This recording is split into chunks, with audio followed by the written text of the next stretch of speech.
You're listening to the Packernet Podcast Network.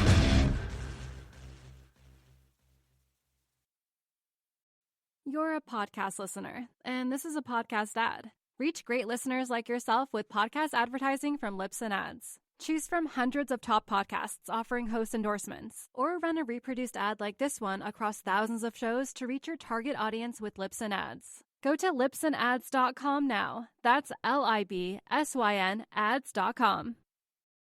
You're a podcast listener, and this is a podcast ad. Reach great listeners like yourself with podcast advertising from Lips and Ads. Choose from hundreds of top podcasts offering host endorsements, or run a reproduced ad like this one across thousands of shows to reach your target audience with Lips and Ads. Go to lipsandads.com now. That's LIBSYN ads.com. You feel this nervousness on the phone there? Sir, I've been trying to make an urgent phone call up there. Well, I don't think it's something I want to do on an overseas phone. You gotta make some phone calls. Hang up the phone. Prank caller. Ladies and gentlemen, welcome once again to Packernet After Dark. This is the call-in show of the Packernet Podcast Network. If you'd like to call in, if you'd like to participate in the show, please feel free to do so. The phone number here is 608-501-0718. New callers go directly to the front of the line. We don't have any new callers today, but we do have Seth from Iowa. What's up, Seth? Hey, Ryan, it's Seth. What's up? I had a couple things for you. First, I'm going to contribute to the AI tangent, so apologies, but I'm not actually sorry to anyone that's mad. It's the off season. Once we get more into football, then we'll talk more about football. Fair enough. Anyways, my question for you is, one, if someone wanted to learn about AI, you're talking about all these different types, what's the best resource? I know there's podcasts and crap, but have you found something more beneficial than the others, or are you just Googling it, or you just asking AI to teach you about AI? It could be a little interesting. Right. Anyways, that was the first question. Honestly, it's mostly just Twitter. I just follow certain people, and honestly, most of them are not. There's like one guy that posts all the time, and it's just a lot of stuff that's way over my head. The biggest problem with AI right now, and this is probably where a lot of people are like, AI is such BS, fraud, nonsense, is because there's a ton of that. There's so many people, and I still follow them because they'll, in the mix of all the nonsense spam garbage that's on there, is actually decent updates and whatnot. But there's all these people who are like, Excel is officially dead. Here's a new thing, and it's so stupid. It's some of this crap is just dumb, and they're getting paid by these AI startups, and all they're really doing is they're using. I'm going on a little bit of a thing here, but they're using the API from ChatGPT. In other words, they're just using ChatGPT and then customizing it to do certain things. But this is crap that you could do inside ChatGPT if you wanted to, right? Maybe sometimes it might make it a little bit better. A lot of times, not necessarily. But anyways, I mean, it's just as I go along, I'm seeing it. And again, there's so much, and a lot of it is kind of garbage, so it's worth kind of trying it and just figuring out what you like to use. For me, it's ChatGPT and Claude, I think, are the two best right now. I pay for both of them, so they're the premium side. I don't know about the non-premium, although ChatGPT now has kind of opened up for free the more premium stuff. Facebook's thing, Meta, is not terrible. Grok on Twitter is garbage, but there's an update coming for that. And I think the worst one is the Google one. That one's just useless. But yeah, I mean, it's just, I just, happened to see stuff. I mean, the image generation thing was real big for a while. That's kind of taken a back seat just because it's kind of peaked. It's still there if I need it, but it's now just become like one of a thing, especially now that I can do it inside of ChatGPT. It's like, hey, how do I learn about this subject? Cool, make me a picture of this, and it works. And I think it's actually better than Midjourney, which is what I was using for a long time. Midjourney makes nicer looking pictures, but if you want specific stuff, like, hey, make me a logo of a pumpkin that's holding a microphone, the picture might not be as like visually realistic looking like a photograph, but it'll be what you asked it to be. If you ask Midjourney to do a thing, like I forgot what I had to do. It was like, I wanted like Denzel Washington in a Packers jersey, and it was like a guy kicking a soccer ball. I'm like, wow, you are a freaking idiot. Okay, great. But no, I probably should listen to like some podcasts and stuff, because that'd be a good way to kind of keep up on. I try to like search around and see like when updates are happening, which is probably more inefficient than just listening to podcasts, people that are plugged in or whatever, YouTube channels. I don't know. I think one of the problems is that the hype is so much right now that it's just an absolute flood of everybody just trying to cram nonsense in. If you go on YouTube right now and try to find anything AI related, they're talking about stuff that's 2 weeks old and making it sound like it's brand new. Oh, Apple just unleashed this new thing. It's amazing. And you look at it, I'm like, bro, that's the thing I know. Like, what is this? This isn't new. So I guess to answer your question, not really. I would just go on Twitter and find people that are talking about these things and then just follow them and see what they're talking about. That would be my best suggestion. Second thing is, I know you haven't ever told us exactly what you do for work, but you've told stories from time to time about, I can tell you do something technical, and I don't know if you still do this job anymore, but at one time you were at a hospital, but, so just connecting some dots, guessing you're some level of IT or something. So I wanted to ask if you use AI at work, and if so, has it made your job easier? And then my last thing for you, I got one very close, and yes. Football thing, and this is I'm sure someone's gonna get mad at me for this, but wanted to talk about Jordan Love, and I love Jordan Love. I've said this before. I wanted us to draft him when we drafted him. I've been a supporter the whole time, and I know I'm way in the minority on that. I just loved his college tape from his sophomore year specifically. But anyways, he's got this new hairdo, and I can't tell if it's the hair or not, but I feel like he looks a little like he's put on a little weight, and I can't. But I think it's maybe just the hair, because it looks like I see it in the hair face. makes I don't you know look about anything fat. else. And this is coming from someone that's overweight, so I'm not fat shaming or anything like that. I'm just curious if you think that or not. Not really that concerned, but I also don't want to like one good year and then put on some weight. But I don't think that's him. I think he's got a good work ethic and he'll be fine. But I just wanted to see if you thought that or noticed that, or I don't know. Give me the old hair, J-Love. Anyways, that's all I got for you, Ryan. Have a good one. I don't even remember what his old hair was, to be honest. I haven't noticed. I haven't heard anybody else bring it up. I know they're going to probably already have weighed him in. So I don't know. Maybe they would have kept it under wraps if that was an issue. But, I mean, he's been working out all off season. It's possible they told him to pack on a few pounds, which, I mean, if you're kind of going in a bulking thing, obviously you're going to add muscle and fat for a little while. So you just overall look a lot bigger, and then you kind of trim down toward the end of it. I don't know. I have no idea. I haven't really noticed, to be honest. Hey, Ryan. How's it going, man? Steve up in Alaska. Hope you're doing well. Everything's going fine with you and fam. Yeah. Just listening to podcasts again, my morning's getting ready for my day. Yeah, taking a little break here for your call in and weigh in on our bombastic, loud woman who feels that she deserves something more than anybody else deserves.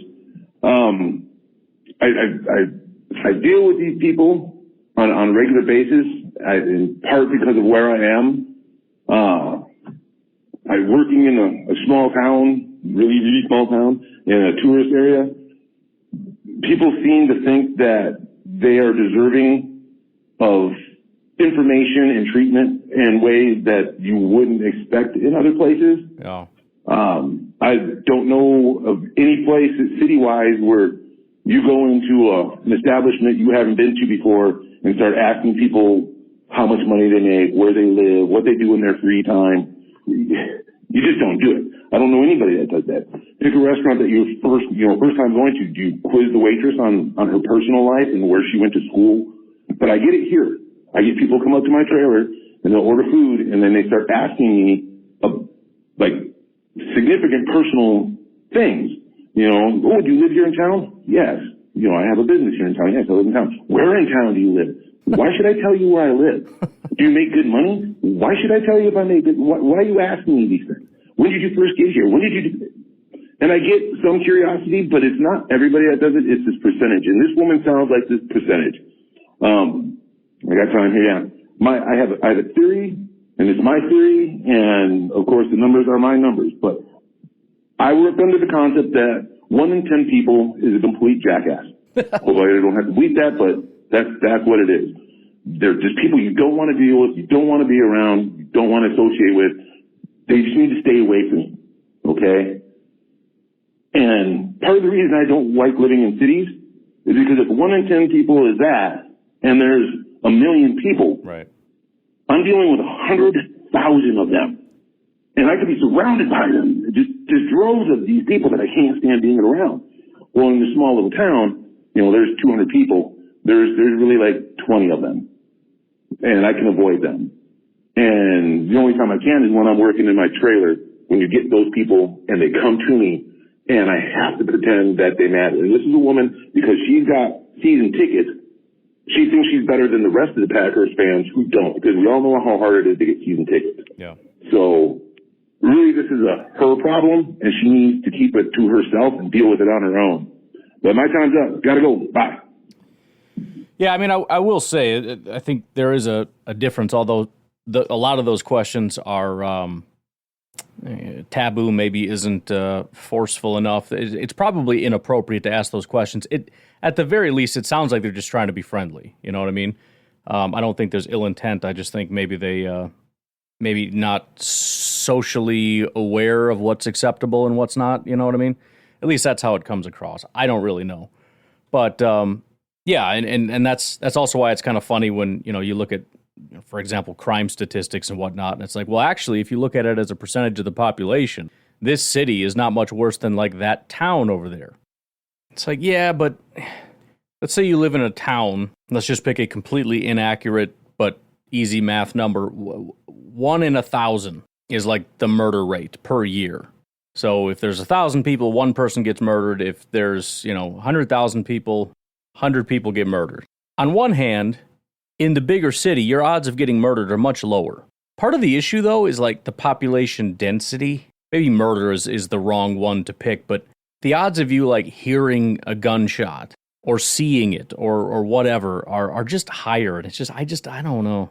I get the math of it all, but it just gives the sense that there's bad stuff all around you all the time. And it just, again, might be inaccurate, but it's hard to get past that. And I think it's the same with like your jerks in cities things. There might not be more, but because everybody's stacked on top of everybody else, like if you're in a town of 100 people, there's 10 jerks, but that's spread over like how many, like 100 miles in Alaska. Your neighbor you can't even see your neighbor's house. Whereas like if you were in Chicago, you might have 100 people within, a half a block. I mean, you might have 50 people in the same building as you, much less your town. So you just see them a lot. You interact with them a lot. Sorry about the interruption. Anyways, Kyle from Madison. Ryan, what's up, Kyle from Madison? How are you today? So, mowing my hayfield after, my lawn. I'm not like a farmer, but it looks like a hayfield after the rain we've had in this part of Wisconsin. So sure. Finally get a day I can do that. I was listening to Steve from Alaska. He's 100% right about the Walter Payton karmic circle the Bears are experiencing. That is 100% accurate. I had not thought about that before, but that is beautiful. Yeah, you took away chance for a Super Bowl touchdown from Walter Payton, and now you just have to suffer. I love that, man. I freaking love that. Hope you're doing well. Hope you had a good vacation. In the hobby, it's not easy of being a fan of ripping packs or repacks. We always hype ourselves up thinking we're going to get some kind of a mint signed Jordan Love card or something. But with zero transparency on available cards and hit rates, it's all just a shot in the dark. That is until now. Introducing slab packs from arenaclub.com, the only repack that provides real value, a complete view of all possible cards, and clear hit rates for each one. Now when I buy slab packs on Arena Club, I finally feel like I know what I'm getting. I don't know if you saw the video me and my son did. That was us on arenaclub.com looking for new cards for my kid. Still on our YouTube channel. You should check it out. They have an incredible website. Slab packs are way better than mystery packs. Immediately after your pulls, they put your cards safe in a vault. So whether you're buying, selling, trading, or displaying, Arena Club's got the card collection platform that you have to check out. Right now, you can get 10% off your first purchase by going to arenaclub.com/packdaddy. That is a crazy offer. 10% off a $400 slab pack. That's $40 right there. Anyways, that's arenaclub.com/packdaddy for 10% off your first purchase. You're a podcast listener, and this is a podcast ad. Reach great listeners like yourself with podcast advertising from Lips and Ads. Choose from hundreds of top podcasts offering host endorsements, or run a reproduced ad like this one across thousands of shows to reach your target audience with Lips and Ads. Go to lipsandads.com now. That's LIBSYN ads.com.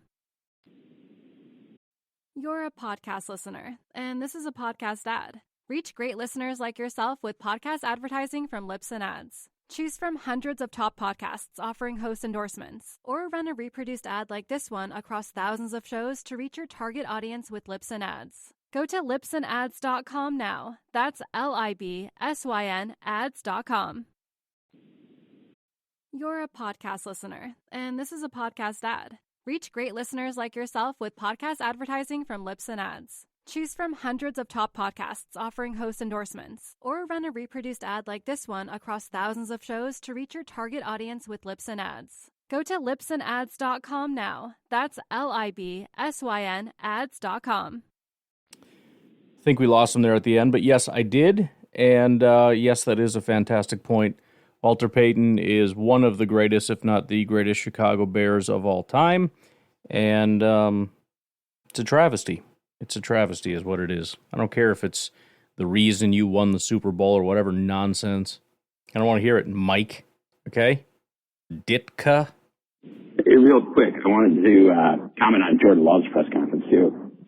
It is, and please, I'm not trying to bury Rodgers here, man. You know, some people, the Rodgers get pretty upset quickly, but when Love said in his press conference, you know, that, I forget the exact words, basically like, how important it was for him to call out my bad with the receivers. And I don't know, my radar went up like, you know, it's been a while since I've seen that. I'm not saying Rodgers never did it, but the last couple of years, it was definitely screaming, gnashing of teeth, pointing, that kind of thing. And like, I don't know, it was just refreshing. That's all I'm saying. It's refreshing to hear a quarterback talk about the importance of identifying who messed up the route. You know what I mean? Like, but yeah, it's important. How you learn, you know? Anyway, thought that was super, super interesting.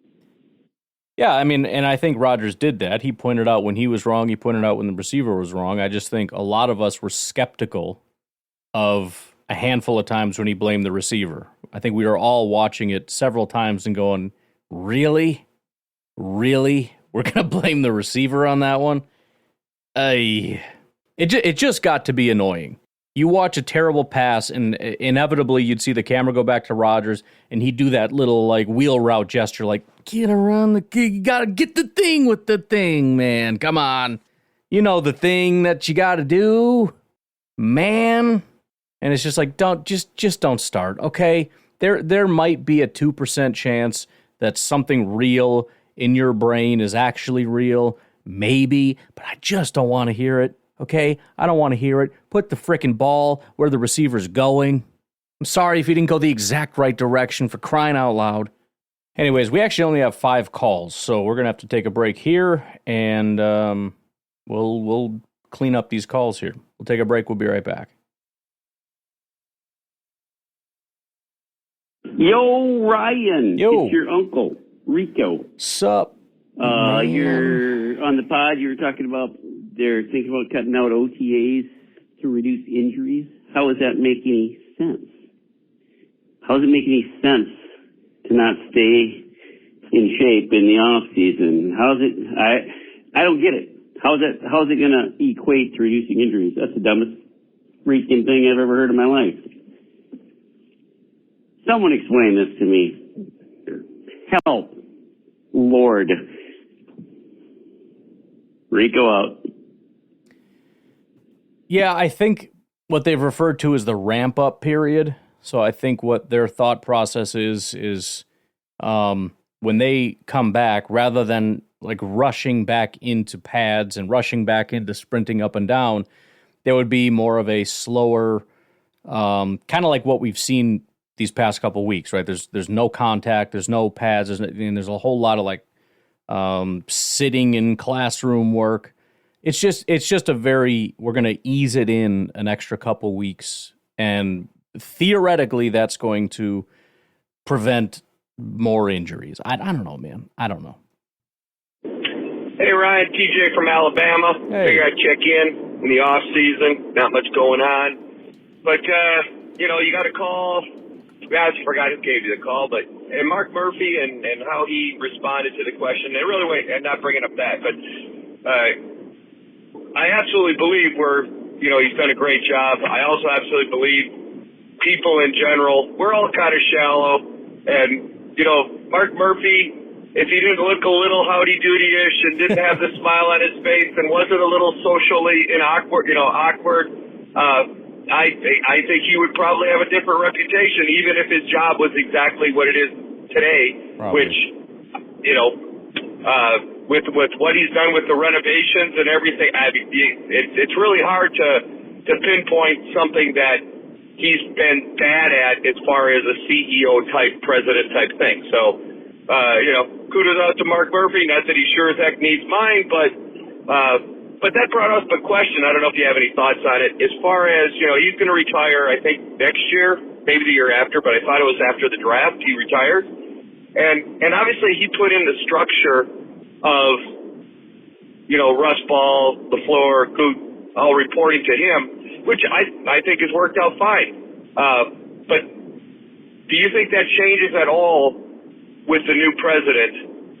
Or should it potentially change at all with the new president? Because obviously he's managed it and it's worked well, but clearly you could get the wrong person in that role, and if they decide that they're going to get more and more involved in, the football operation instead of just the football business, I could see that going south. What's your thoughts on that? And then last thing, and this was a nothing burger for me, but then I saw it again and it annoyed me.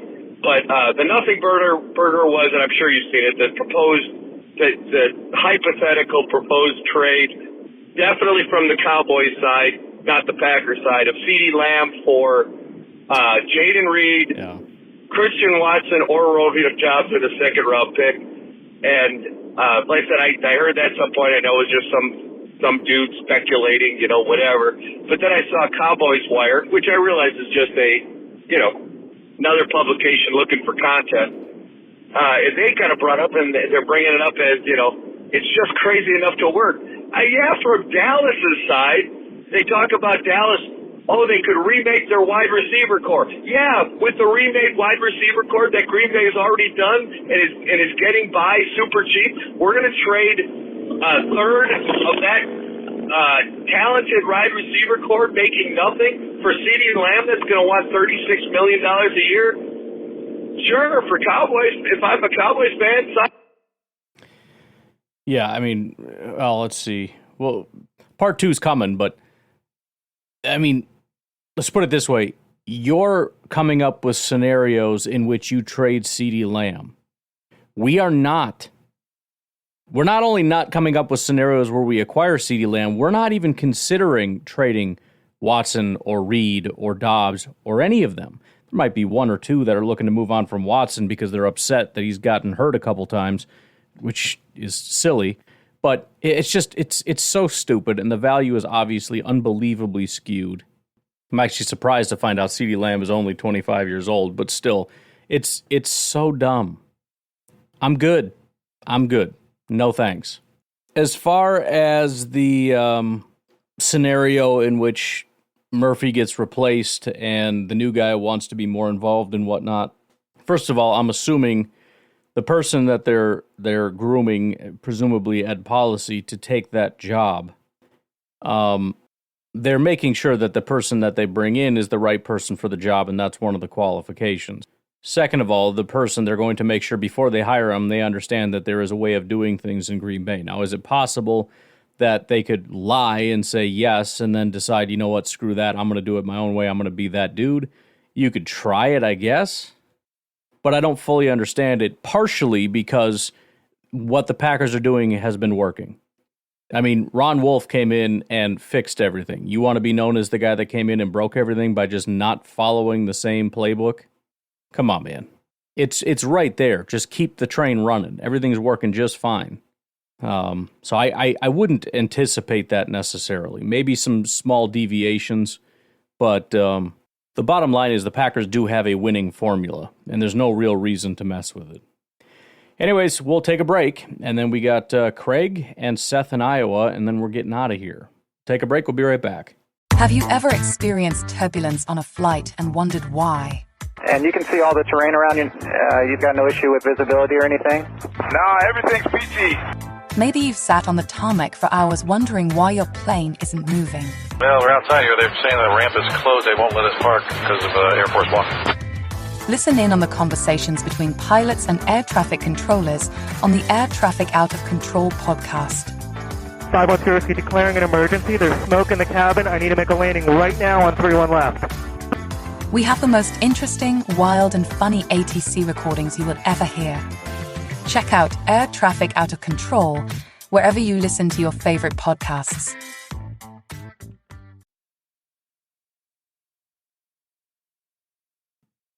Hey, Ryan, it's Craig from Indiana. Hey. If Jordan Love's contract's already signed, you don't have to play this. But I was thinking about the contract and Jordan Love in general and some of his comments. Do you think there's any chance that as they're trying to put this together, that Jordan is considering the rest of the team with his contract? I know more than likely his agent wouldn't, but he does seem really sincere about how tight this group is and close-knit, and I think he realizes the values of his wide receivers. He's got to know in a few years, maybe even as early as next year, that we're going to be kind of running up against some challenges in our ability to re-sign him. So I just wondered, I don't know, I was just thinking if he and Ball and Gutekunst would be talking at all about the longer-term, needs of the team and how his contract could help that. And again, we have no way of knowing it, but I just wondered about your thoughts on that. I mean, clearly Tom Brady did that sometimes where he took some pay changes to benefit the team. Now, he was in a different place. He had a wife who made more money than he did, and he also was more of a veteran. It wasn't his first big contract that he did that with. So I understand that's probably apples to oranges, but just the way Jordan kind of seems like a real team player,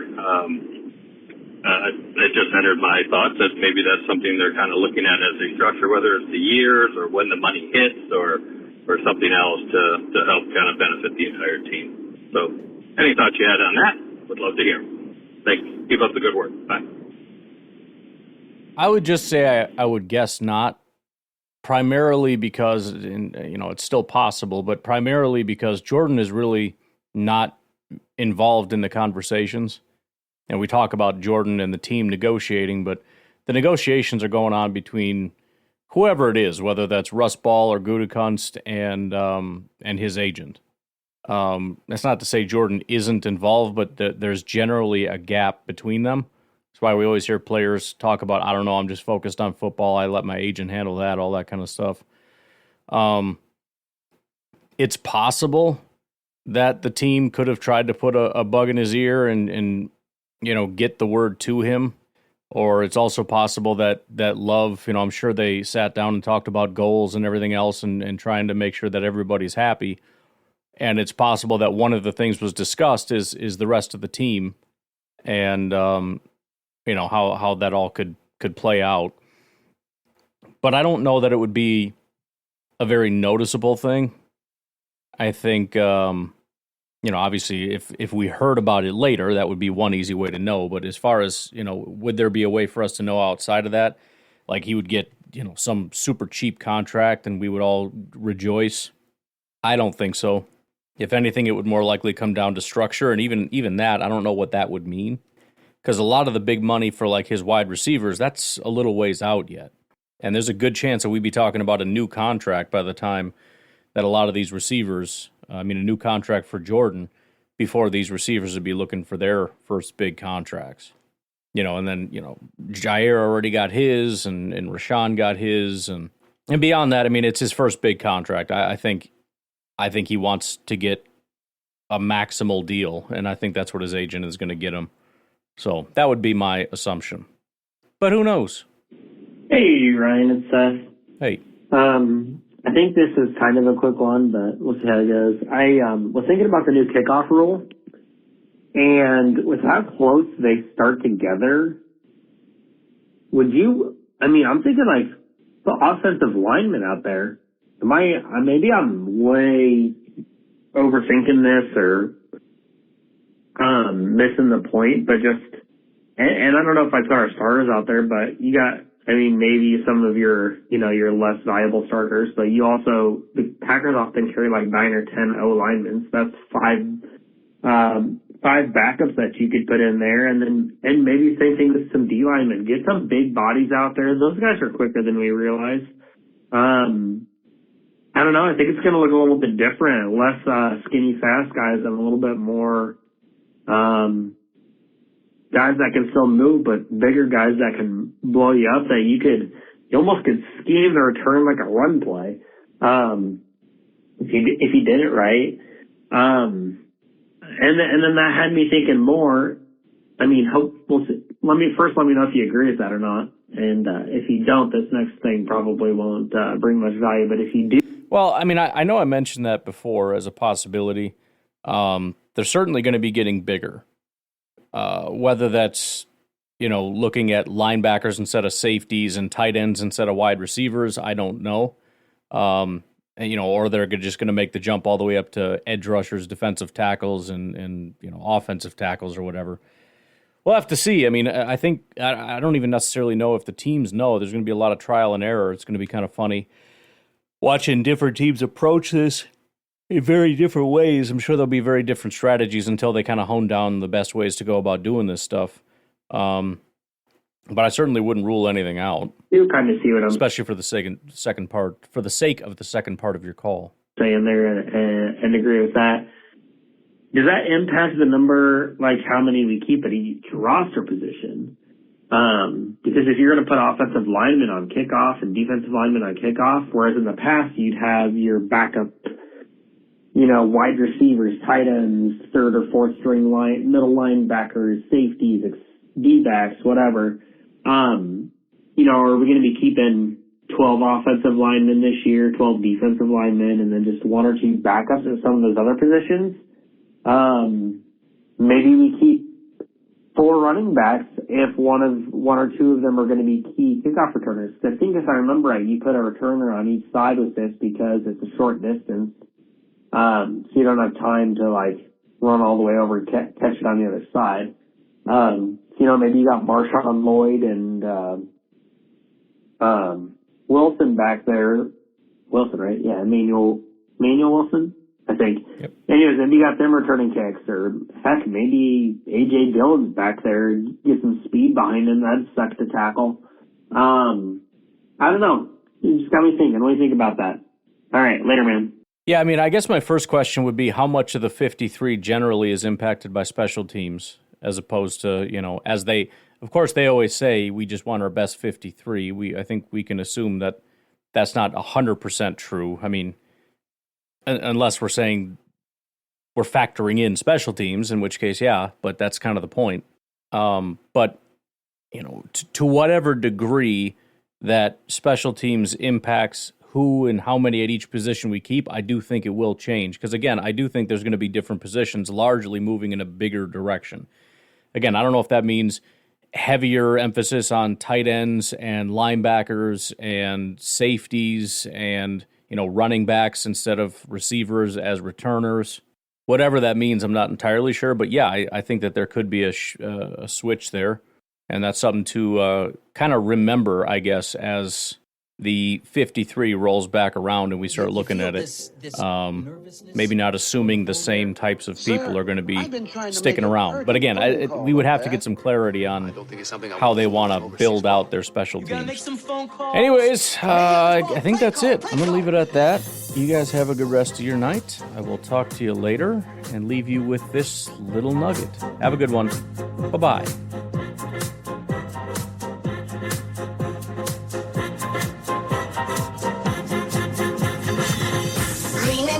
Can't you feel it? We're gonna cheer all night. Lambo's roaring, we believe.